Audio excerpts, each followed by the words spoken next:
17 বছরে আমরা রক্ত দিয়েছি, জীবন দিয়েছি, এই কোটের বারিন্দায় হাজিরা দিয়েছি, আমাদেরকে দুর্বল ভাববেন না। জামাত ইসলামী ছাত্র শিবির আমি জানি আপনার ব্যাপার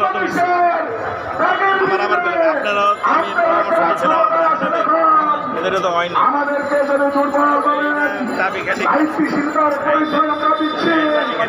আমরা এই স্মারকলিপি নয়, এমন দুর্বল আন্দোলন করে চলবে, ঢাকা শহর নয়, সারা বাংলাদেশ আমরা সল করে নেবে ইনশাআল্লাহ।